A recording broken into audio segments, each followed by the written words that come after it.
नमस्कार साथियों, hit fit news TV channel से मैं लाइव हूँ आज नई मंडी गड़साना के डेरा सच्चा सौदा के सत्संग घर से।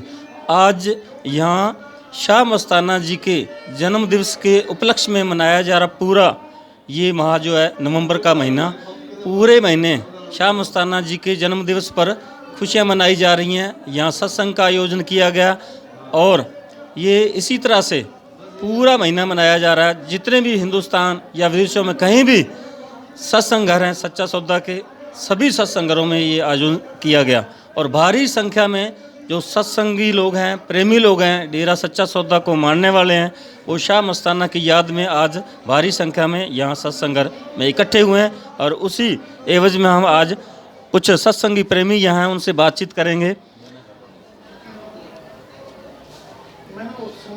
हमारे यहाँ के सरपंच हैं। हाँ जी, परिचय। सबसे पहले धनस्तु तेरे ही आसरा। आज शाह मस्ताना जी का जो जन्म दिवस है वो बड़ी धूमधाम के साथ हमारे गठसाना में मनाया जा रहा है। आपने बार देखा होगा हुलारे मारता हुआ कठ, ये इस गुरु के प्रति श्रद्धा का एक मैसेज हम सबको दे रहे हैं। आज सुबह गुरु का गुणगान हुआ और अब सभी सारी संगत लंगर ग्रहण कर रही है और निश्चित रूप से इतनी शानदार व्यवस्थाएं सब तरह से की गई हैं।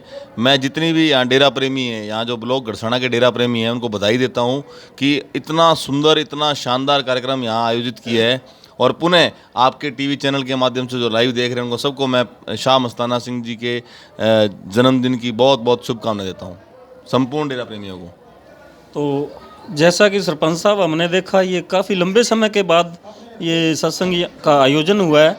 पहले शायद कोई प्रतिबंध था कोरोना काल के कारण या लॉकडाउन लगते रहे इस कारण? कोरोना गाइडलाइन के तहत कुछ भीड़ इकट्ठा होना पाबंदी थी, सरकार की भी धाराएं 100 लगी हुई थी, लेकिन आज बड़े लंबे समय बाद ये ऐसा कार्यक्रम देखने को मिला तो आज दिल खुश हो गया और आनंद की अनुभूति हो रही है। शुक्रिया सरपंच साहब। हमारे साथ एक और वरिष्ठ सेवादार हैं, गड़साना के एक वरिष्ठ उद्योगपति हैं और ये बहुत ही पुराने सत्संगी हैं, डेरा प्रेमी हैं। उनके कोई जीवन के अनुभव हैं, साझा करेंगे। सबसे पहले तो मेरा सभी को धन धन सतगुरु तेरा ही आसरा का नारा कबूल करना जी। जैसा कि आज देख रहे हैं शाह मस्ताना जी का जन्मदिन का भंडारा बनाया जा रहा है। यहाँ हम सोच रहे थे ये 8-10 हज़ार की भीड़ होगी, लेकिन लगता है कि उससे ज़्यादा भीड़ यहाँ इकट्ठी हुई है। ये सब श्रद्धा भाव से इकट्ठी हुई है और जीवन काल में तो बहुत से ऐसे करिश्मे हैं जो हम लोग अभी नहीं बता पाएंगे, कभी टाइम मिला तो आपको ज़रूर बताएंगे। धन्यवाद, शुक्रिया। ऐसे कौन से कोई रहस्य हैं जो आपको बहुत नज़दीक लेके आए डेरा के साथ, कुछ तो बताओ। नहीं, नज़दीक तो जैसे हम लोग बचपन से जुड़े हुए हैं, डेरा के ऐसे बहुत से करिश्मे हैं जो हमें नज़दीक लेके आए। शुरुआती दौर की अगर बात करें तो बचपन का ही करिश्मा मेरा बहुत बड़ा है, जो अभी मेरे से ना पूछो तो ज़्यादा बढ़िया है। नहीं बताएंगे तो और भी डेरा के प्रति लोगों में रुचि बढ़ेगी ना। नहीं सर, मैं टीवी चैनल के माध्यम से नहीं बता सकता, तो हमारे गुरुजी बताएंगे इसके बारे में। ठीक है, धन्यवाद। हमारे साथ एक और वरिष्ठ रिटायर्ड लेक्चरर हैं।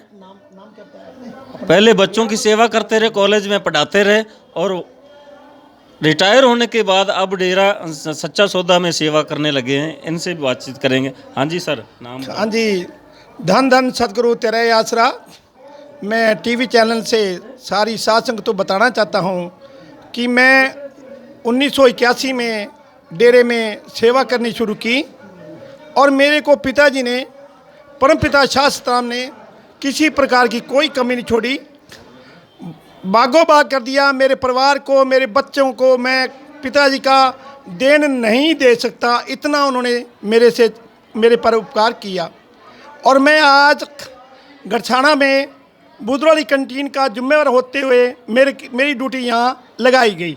तो मैं यहाँ पहुँचा तो सारी साध संगत में, सेवादारों में, जिसमें कृष्णलाल जी 15 मेंबर, जगतार सिंह जी 15 मेंबर, हमारे 45 मेंबर, राकेश कुमार जी, लाभ सिंह जी, जसपाल मास्टर जी 45 मेंबर, सारी साध संगत को इन्होंने बड़ी व्यवस्था बनाई, लेकिन साथ संगत इतनी इकट्ठी हुई कि हमारे पास जो मिठाई बनाई, जो ब्रेड बने, वो पता नहीं चला किधर चले गए। इतनी साथ संगत आई और हमारा सारा सामान बिक गया और हमारे पास कुछ नहीं बचा। ये पिताजी का चमत्कार है और लोगों को ये बताना चाहता हूँ, ये सतगुरु है, ये रब है, शहंशाह है, इसकी कोई भी मुकाबला नहीं कर सकता। मुझे एक बात बताना, कुछ वर्ष पहले डेरा पर मौजूदा सरकारों द्वारा कुछ आरोप लगाए गए, कुछ ऐसे घटनाक्रम हुए जिनके कारण डेरे के प्रति लोगों में कोई रुचि कम हुई या नहीं, उसके बारे में बताओ। कि जो संगत है, साथ संगत है, डेरे के साथ जुड़ी है, उनकी श्रद्धा में, उनकी भावना में, उनके अटूट विश्वास में कोई कमी आई या ज्यों की त्यों बनी हुई है? डेरे के प्रति लोगों में काफ़ी प्रेम वैसे का वैसा ही है। हाँ जी, धन धन सतगुरु तेरा आसरा। हमारे जैसे लोगों ने ये सोचा था कि लोग डेरा छोड़ देंगे, डेरे में आना बंद हो जाएंगे, इनके महाराज चले गए, अब इन पर इनका कोई नहीं है।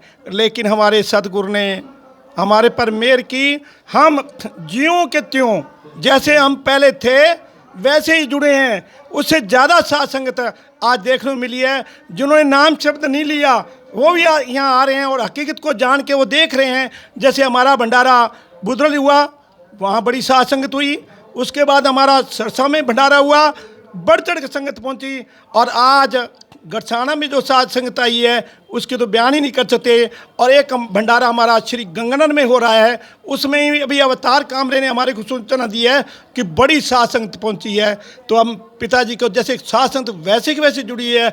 अगर साथ संगत टूट जाती तो आज ये कट कहाँ से होता। ये मैं जी अपने शाह मस्ताना जी के जीवन पर थोड़ा सा प्रकाश डालें, थोड़े शब्दों में, संक्षेप में। शहंशाह मस्ताना जी महाराज ऐसा चमत्कार करते थे, फटे पुराने कपड़े पहनते थे जी, और कुर्ते पजामे में वो टाकियाँ लगाते थे जी, और वो खूब पैसा बांटते थे जी। लेकिन जब मस्ताना जी महाराज से किसी ने पूछा कि महाराज जी आपके तो फटे हुए कपड़े और टाकियाँ लगा रखी हैं, तो शहंशाह मस्ताना जी बोला, जब हम तीसरी बाड़ी में आए तो काल की लिद निकाल देंगे और वन पन्ने कपड़े पहनेंगे, दुनिया को दिखाएंगे जो मस्ताना जी के महाराज के वचन किए थे। तो वो वचन हजूर महाराज जी संत गुरमीत राम सिंह जी ने हमारे को पूरे दिखाए, फिल्में बनाई। जो फिल्मों में उन्होंने बताया वो हमारे को पहले ही बता गए थे भी ये ऐसा होगा। हमारे को उस टाइम ये विश्वास नहीं हो रहा था भी ये क्या कर रहे हैं महाराज जी, लेकिन आज पता चल रहा है उन फिल्मों के माध्यम से भी पिताजी जो कुछ कह गए वो सही था जी। शुक्रिया गुरु जी। साथियों, जैसा कि आप सुन रहे थे, गुरुजी ने पूरे डिटेल में बताई सारी कहानी, शाह मस्ताना जी के जीवन पर भी प्रकाश डाला। और उन्होंने ये भी बताया कि जो साध संगत के अंदर जो कुछ अप्रिय सोच पैदा हो गई थी वो बिल्कुल निरर्थक थी, उससे कोई मतलब नहीं है। ये जो शाह मस्ताना जी उनके वचन थे उसी के अनुसार जो पिछले कुछ वर्षों में घटनाक्रम हुआ है उसमें कोई भी किसी तरह का जो आरोप लगाए गए वो बेबुनियाद हैं, उनमें कोई सत्य वाली बात नहीं है। शुक्रिया।